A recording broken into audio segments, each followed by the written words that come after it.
Is this thing working? Episode 71. Look at us rolling. Wednesday is hump day. We're here, middle of the week. Yep. This is very nice day here in East Texas. Welcome to the show, everyone. Make sure you stomp that like button and share with all your friends and subscribe to Is This Thing Working on all platforms to get instant notifications. Also, we have this new thing you can do now for us. You can sign up for a daily newsletter by subscribing on Substack. And you can do that by going to substack.com and typing in, Is This Thing Working? Thank you, everyone, for all your help in spreading the word about our show. You rock. Yep, we got a big show today again. We've got more primaries. We've got the government trying to ban free speech even again. And we've got the testimony of Robert Hur about the mishandling of the classified documents. So let's get this thing moving. All right, here we go. President Trump is the Republican nominee for the Republican Party right now. He won handily in the 4 states that was going on. Yesterday was Georgia, Washington, Hawaii, and Mississippi. Yeah. Drew a blank, didn't you? I did. I drew a blank right then, even though I've said it like 100 times this morning already. Yeah, me too. It's crazy. You know, the Georgia results that came in the Georgia Republican primary, President Trump won 84% over Nikki Haley. They still have her on there. She had a showing at 13%. Look at her. Hawaii results, he got 97% to her 2%. Who got the one? Who got the other 1%? I don't even know. Yeah. Mississippi Republican primary, 92%. She got 5%. There's some missing there somewhere. Yeah. Maybe those are undecideds. And then Washington results, he got 74%. She got 22%. So he won handily. He came out, told us this. We'll celebrate in 8 months when the election is over. November 5th, I believe, will go down as the most important day in the history of our country. So start thinking about it. Start thinking about your vote, because this vote is going to be the most important vote you've ever cast. And again, for this evening and for last week and for all the weeks before, for the tremendous success we've had in this primary, I want to thank everybody. But much more importantly, we have to get to work to beat Joe Biden, the worst administration, the worst president in the history of our country. They are destroying our country, and we're not going to let that happen. Thank you very much. You are so welcome, President Trump. It has been a pleasure to help you get to where you are today. And you're right. We have to beat Joe Biden and his horrible policies. I think a ham sandwich could beat Joe Biden. Oh, my gosh. Without the cheating. Yeah. Without the cheating, he could. But you know, the one thing that he said is the biggest and most important message out of all of this. Not that Joe Biden is the worst president. That's, like saying water is wet, the sky is blue. Right, but the biggest important message is it's not time to celebrate yet. We're just now getting started. Now's when we really begin to focus. Now's when we really need to get things moving. Spread the message. Make America great again. Let people know, hey, go to the polls. I'm not telling you who to vote for, but what I'm telling you is when you go to the polls, you compare the cost of everything, the cost of gas, the cost of groceries, the cost of your light bill, your gas bill, everything, man. Everything. Look at what we got going on, and you compare. And I think your vote will be the way it should be. Common sense. Yeah. Common sense. Yep. Just tells you where your vote needs to be. I mean, think about it. The top 2 issues going on in America right now for all of the American people are the economy and immigration. You bet. You know, and yesterday, the inflation numbers came out, and they were not good. They expected them to go down. They forecasted 3.1%, and it was 3.2%. But it was hotter than expected. Consumer prices rose in February as year over year inflation ticks up. The Consumer Price Index, which is a broad measure of goods and services cost, increased 0.4% for the month and 3.2% from a year ago. The Labor Department's Bureau of Labor Statistics reported Tuesday. The monthly gain was in line with expectations, but the annual rate was slightly ahead of the 3.1% forecasted from the Dow Jones census. This excludes the food, the volatile food, and energy prices. So if you added all of that in there, which I don't understand why they don't, because that actually comes as part of the people's expense every single month. Yeah, and what's so crazy to me is everyone knows that Bidenomics is really a joke. Every bit of it's a joke. But they could tame a lot of this inflation if they quit spending so much money, if they would get rid of Nancy Pelosi's budget and actually finally cut some expenses. Maybe inflation would tick down a little bit.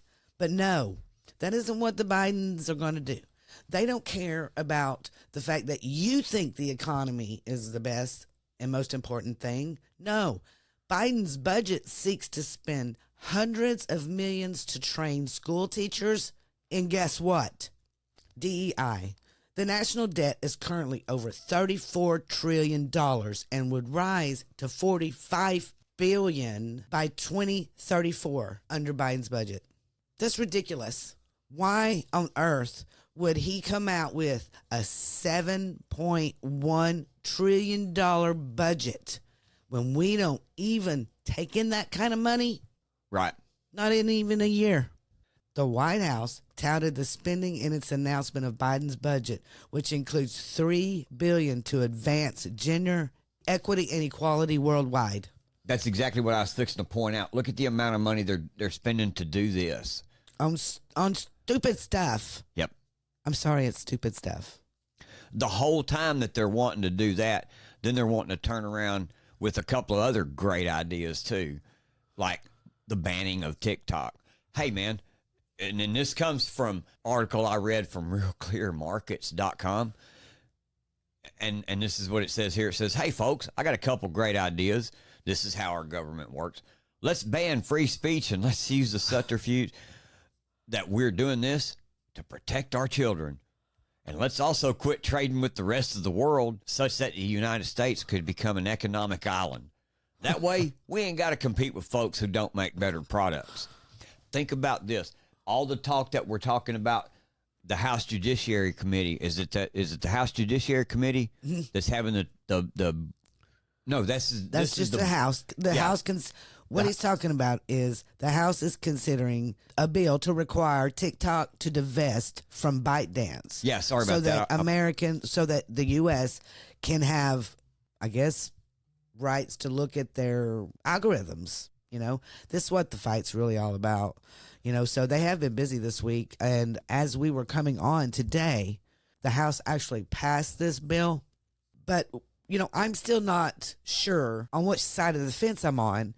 And I wanted to say this because I have, even back when President Trump was trying to do this exact same thing, I was still on the fence. Even though I can't stand TikTok. I don't like anything about TikTok. It's horrible. All the little kids on it should not be on it. But on the other side of that, I am a constitutionalist. Exactly. I am 100% free speech. And it is not my right to tell other people, hey, you can't look at TikTok because that's your very favorite thing ever. You know, what are they going to do now? Take it away from them? Now, our government has already banned it. You know, they can't use TikTok when they're working in the government. Right. So I believe in free market. That's what I was going to say. Yes. You know, I believe in free market. I believe in competition. Think about this, just like what this article started out at the beginning. Banning TikTok for the safety of our children because TikTok is manipulation. Okay, sure, it is manipulation. The algorithms are manipulation. Sure, are they gathering data from you? Sure they are. Is Facebook gathering data from you? Sure it is. Is Google doing it? Sure they are. X, sure they are. Everybody is gathering data on everybody. So to me, the argument about data gathering isn't holding water with me. In this sense right here, I agree with the free marketplace. It's not the government's right to tell me what I can do. Well, in this sense, I mean, is it the government's right to tell me where I can spend my money? No, it's not, even though they try to. Yes, they do. Think about this, though. If the government is banning TikTok for the safety of our children, what's the end goal on their side of it? What would be their end goal? Control of information. That's exactly monopolizing it, controlling it. You know, and you talk about control. What gets me about this, and I guess why I'm still on the fence, okay, is because I get up and read about this Republican mega donor who threatened to cut off campaign contributions to Republicans in Congress unless they support a bill that could ban TikTok in the U.S. Why would they do that? Why would some top Republican mega donor all of a sudden come out and say, if you don't vote for TikTok, then you're not getting my money?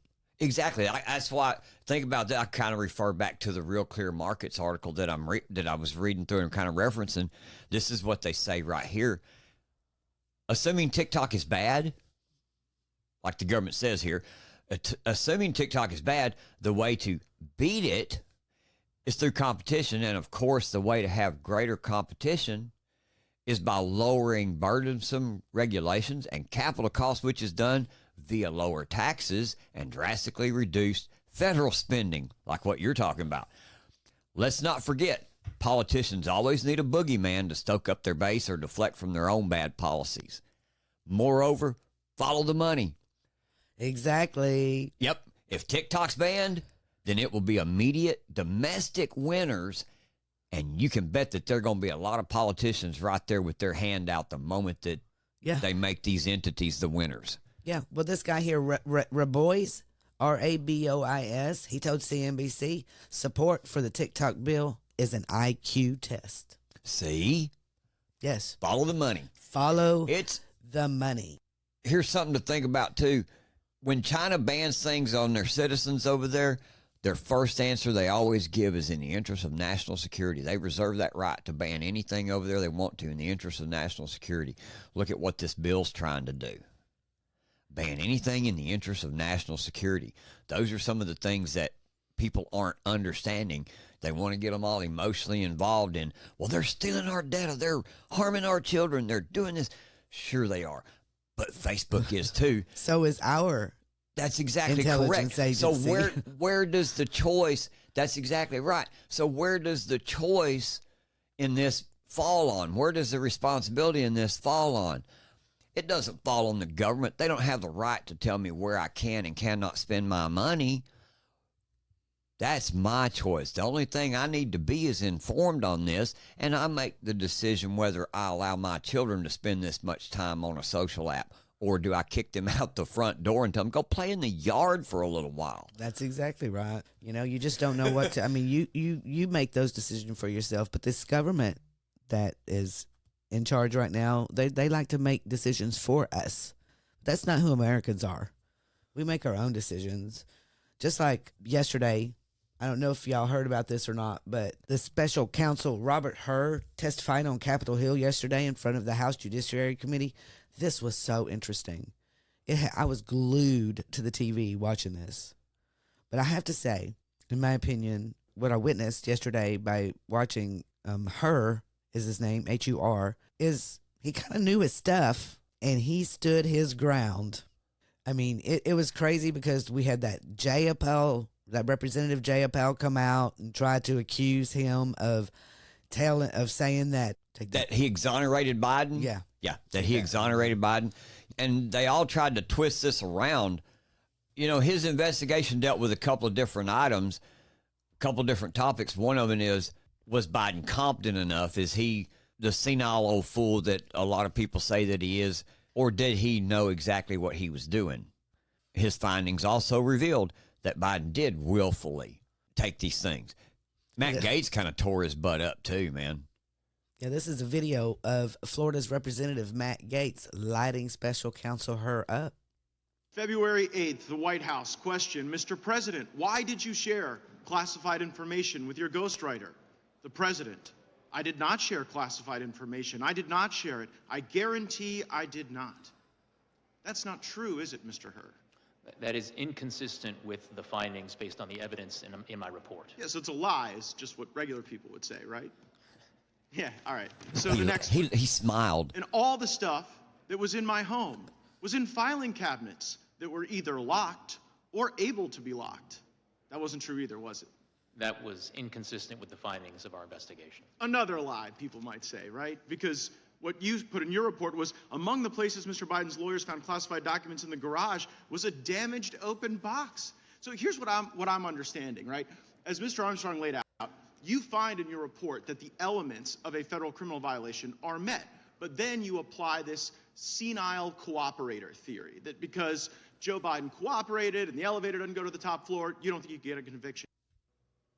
Gates sits here and grills him on this, and he asks him, when Biden was questioned, Biden immediately says, Joe Biden said all the classified documents were in lockable filing cabinets. That's not true, is it?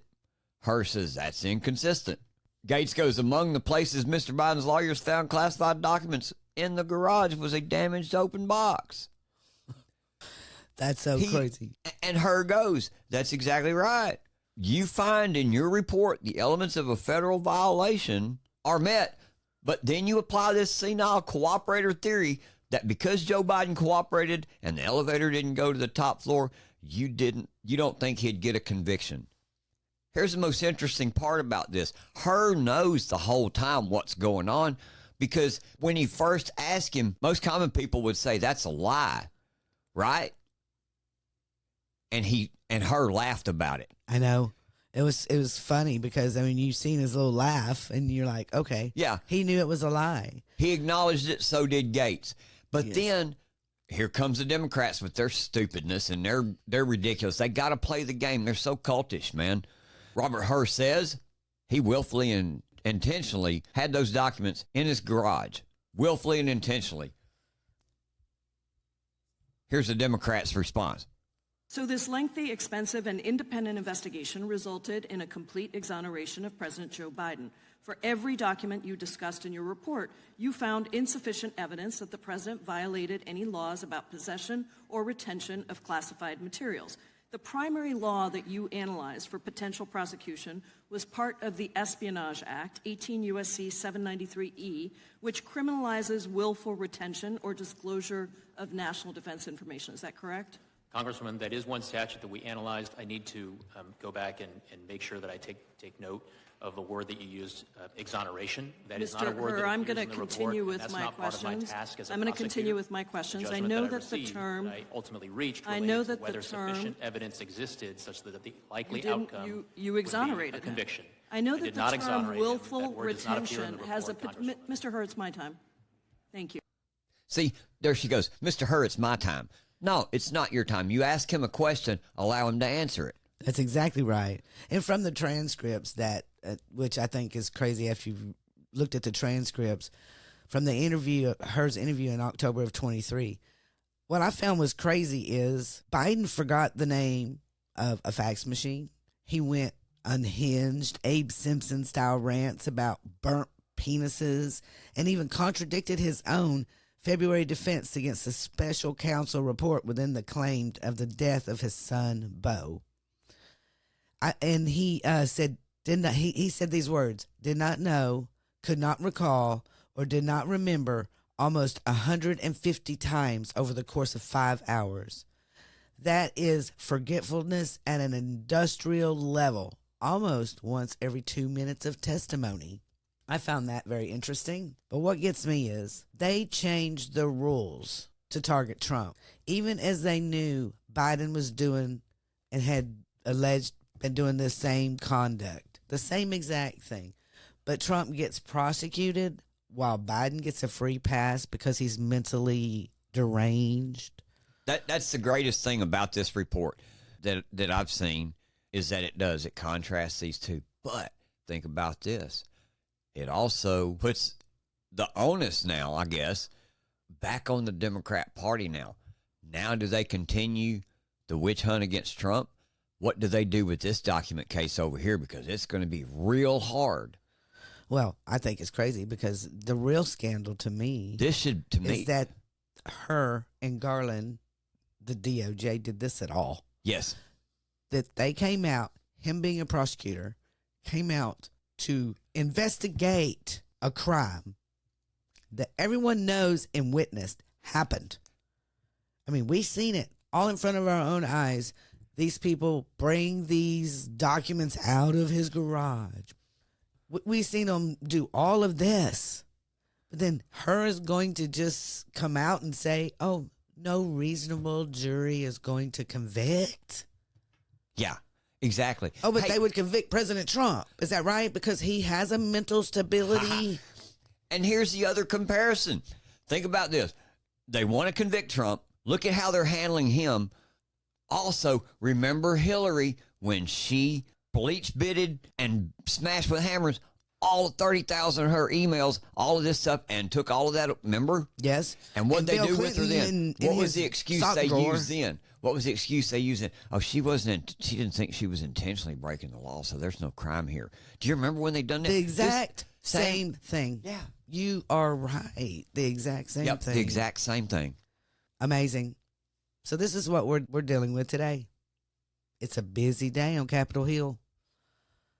But before we close the show today, I did want to ask if y'all had heard about the Boeing whistleblower. I was looking this up because I think it's just total craziness. A Boeing whistleblower was found dead in his truck in the parking lot of his South Carolina hotel after he failed to show up for the second part of his testimony for a bombshell lawsuit against the company. John Barnett was his name. He's 62 years old. He had raised safety concerns at the airline's factories and provided his first testimony just days before he was found dead from an apparent self-inflicted gunshot wound.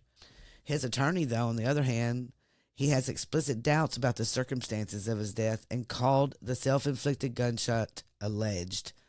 Today is a tragic day, he says. John had been back and forth for quite some time getting prepared. The defense examined him for their allowed 7 hours under the rules on Thursday. The whistleblower had been staying at the hotel to provide a deposition in a whistleblower lawsuit against the company. I think this is really sad. We're going to keep you updated on this. This is important. Yeah. It's getting lost in the weeds of everything else. And, we need to keep our eye on, is this a suicide or not? Hotel camera footage. Yeah, so we will be keeping you involved. If y'all have any information out there regarding this, please let us know. You can message us at anywhere you see our name. Yeah, was there any hotel camera footage of him walking to his car? Is there any out there in the parking lot? Something. I know. It's got to be some Did somebody hear a kinda gunshot? Did somebody see another person exiting the car after a gunshot? Somebody walking across the parking lot? Something? Or has he been talking to anybody about suicide? About, is this too much for him? A lot of questions. There's a lot of questions. So we pray for his family, that we find the real truth on this. You know how hard it is to find truth in today's world. Exactly. Is this thing working? Rise up. Well, hey, everybody, that's it for today. Thanks for listening, and I hope you've enjoyed the show. Hope you've learned some things about what's going on around us in the nation and in your communities. We couldn't do this without your continued support either. We appreciate all of you showing up, taking the time to listen to us today. So please, like I say, make sure to hit the like button, share our show with all your friends. We'll see you next time on Is This Thing Working? And as always, I'm James. And that's my lovely co-host over there, Denise. And we'll see you next time. We're out.